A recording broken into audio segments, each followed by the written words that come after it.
breaking news.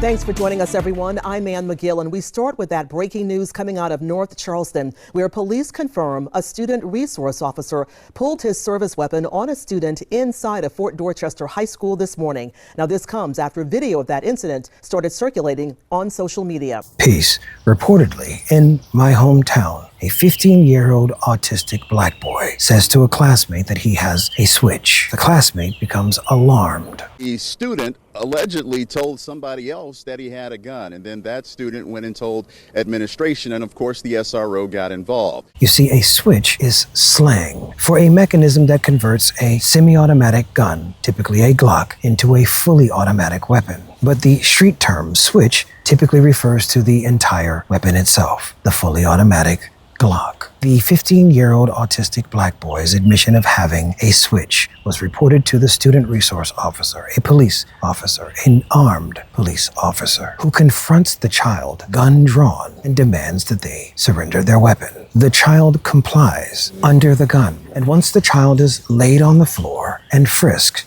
no weapon is found. As it turns out, the 15-year-old autistic black boy was telling his classmate, according to witnesses, that he had a Nintendo Switch. The teen told the officer he had a Switch in his pocket, referring to a Nintendo Switch gaming console he always carries with him as a comfort item. Attorneys say they believe the officer misinterpreted it as a Glock switch. No firearms were found, and at this time, no charges have been filed. Now, the family's attorney says the student was also supposed to be accompanied at all times by an adult aide. They say there was not one with him during this incident, and why there wasn't is a question they desperately want the answer to.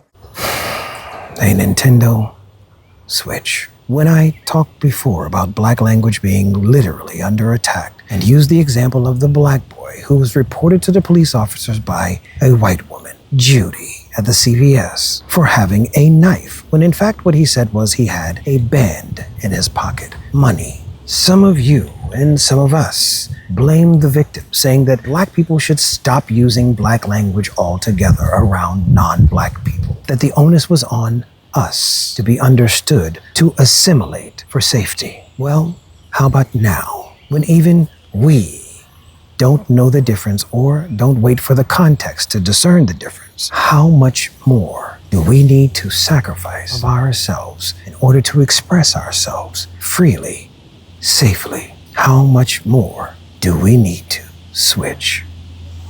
We out here.